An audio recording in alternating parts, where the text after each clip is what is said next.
एक वर्ष की उद्यापन साधना।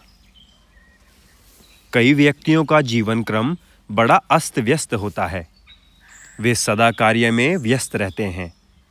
व्यवहारिक जीवन की कठिनाइयां उन्हें चैन नहीं लेने देती।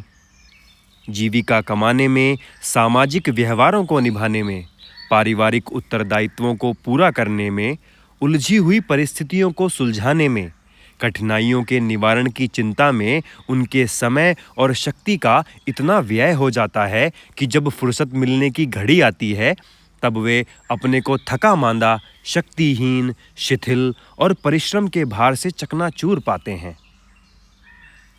उस समय उनकी एक ही इच्छा होती है कि उन्हें चुपचाप पड़े रहने दिया जाए, कोई उन्हें छेड़े नहीं, ताकि वे सुस्ताकर अपनी थकान उतार सकें।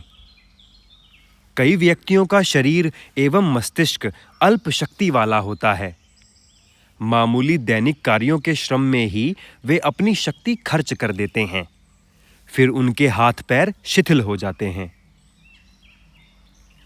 साधारणतः सभी आध्यात्मिक साधनाओं के लिए और विशेषकर गायत्री साधना के लिए उत्साहित मन एवं शक्ति संपन्न शरीर की आवश्यकता होती है, ताकि स्थिरता, दृढ़ता, एकाग्रता और शांति के साथ मन साधना में लग सके। इस स्थिति में की गई साधनाएं सफल होती हैं, परंतु कितने लोग हैं जो ऐसी स्थिति को उपलब्ध कर पाते हैं? अस्थिर, अव्यवस्थित चित्त किसी प्रकार साधना में जुट जाए तो उससे वैसा परिणाम नहीं निकल पाता जैसा कि निकलना चाहिए। अधूरे मन से की गई उपासना भी अधूरी होती है और उसका फल भी वैसा ही अधूरा मिलता है। ऐसे स्त्री पुरुषों के लिए एक अति सरल एवं बहुत महत्वपूर्ण साधना गायत्री उद्यापन है। इसे बहुधंदी, कामकाजी और कार्य व्यस्त व्यक्ति भी कर सकते हैं। कहते हैं कि बूंद बूंद जोड़ने से धीरे धीरे घड़ा भर जाता है। थोड़ी थोड़ी आराधना करने से कुछ समय में एक बड़े परिमाण में साधना शक्ति जमा हो जाती है। प्रतिमास, अमावस्या और पूर्णमासी 2 दिन उद्यापन की साधना करनी पड़ती है। किसी मास की पूर्णिमा से उसे आरंभ किया जा सकता है। ठीक 1 वर्ष बाद इसी पूर्णमासी को उसकी समाप्ति करनी चाहिए। प्रति अमावस्या और पूर्णमासी को निम्न कार्यक्रम होना चाहिए और इन नियमों का पालन करना चाहिए। पहला, गायत्री उद्यापन के लिए कोई सुयोग्य, सदाचारी, गायत्री विद्या का ज्ञाता ब्राह्मण वर्ण करके उसे ब्रह्मा नियुक्त करना चाहिए। दूसरा, ब्रह्मा को उद्यापन आरंभ करते समय अन्न, वस्त्र, पात्र और यथासंभव दक्षिणा देकर इस यज्ञ के लिए वरण करना चाहिए।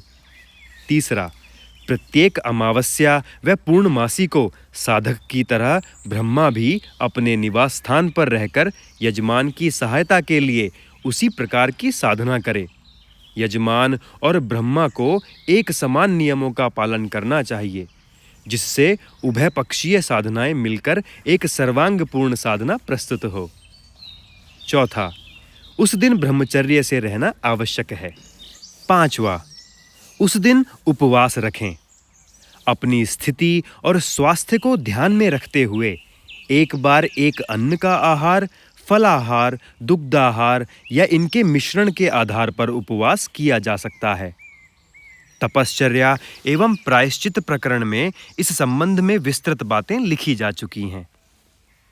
छठा, तपश्चर्या प्रकरण में बताई हुई तपश्चर्याओं में से जो अन्य नियम व्रत पालन किए जा सकें, उनका यथासंभव पालन करना चाहिए।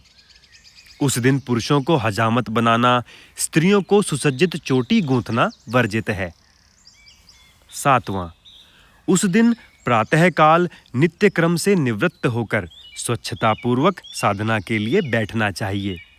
गायत्री संध्या करने के उपरांत गायत्री की प्रतिमा, चित्र या मूर्ति का पूजन धूप, दीप, अक्षत, पुष्प, चंदन, रोली, जल, मिष्ठान से करें।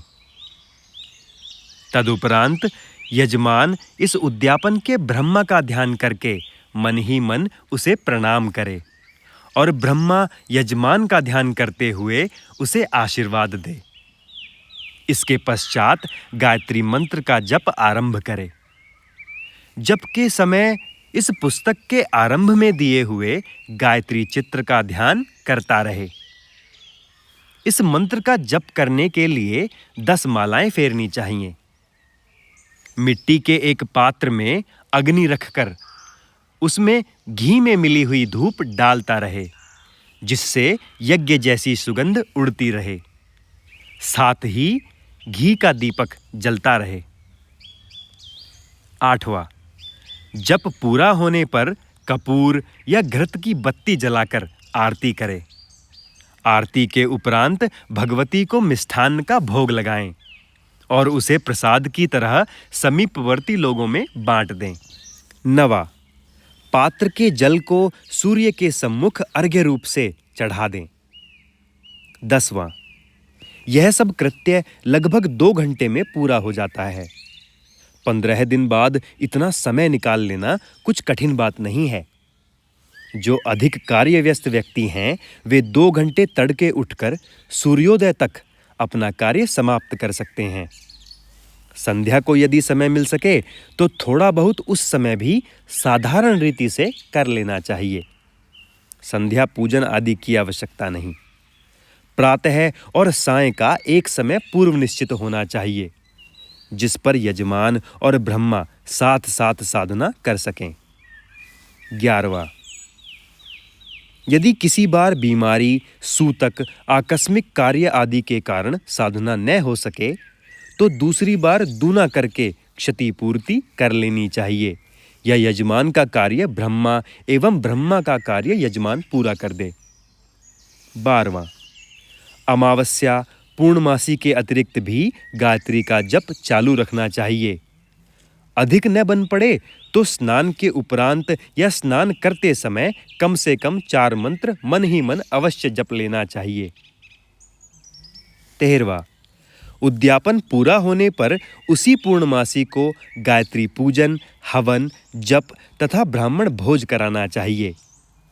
ब्राह्मणों को गायत्री संबंधी छोटी या बड़ी पुस्तकें तथा और जो बन पड़े दक्षिणा में देना चाहिए।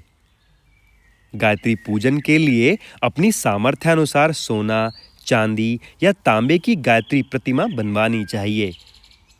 प्रतिमा, वस्त्र, पात्र तथा दक्षिणा देकर ब्रह्मा की विदाई करनी चाहिए। यह गायत्री उद्यापन स्वास्थ्य, धन, संतान तथा सुख शांति की रक्षा करने वाला है। आपत्तियों का निवारण करता है, शत्रुता तथा द्वेष को मिटाता है, सद्बुद्धि एवं विवेकशीलता उत्पन्न करता है एवं मानसिक शक्तियों को बढ़ाता है। किसी अभिलाषा को पूर्ण करने के लिए, गायत्री की कृपा प्राप्त करने के लिए यह एक उत्तम तप है, जिससे भगवती प्रसन्न होकर साधक का मनोरथ पूरा करती है। यदि कोई सफलता मिले, अभीष्ट कामना की पूर्ति हो, प्रसन्नता का अवसर आए, तो उसकी खुशी में भगवती के प्रति कृतज्ञता प्रकट करने के रूप में उद्यापन करते रहना चाहिए। गीता में भगवान ने कहा है, इस यज्ञ द्वारा तुम देवताओं की आराधना करो, वे देवता तुम्हारी रक्षा करेंगे। इस प्रकार आपस में आदान प्रदान करने से परम कल्याण की प्राप्ति होगी।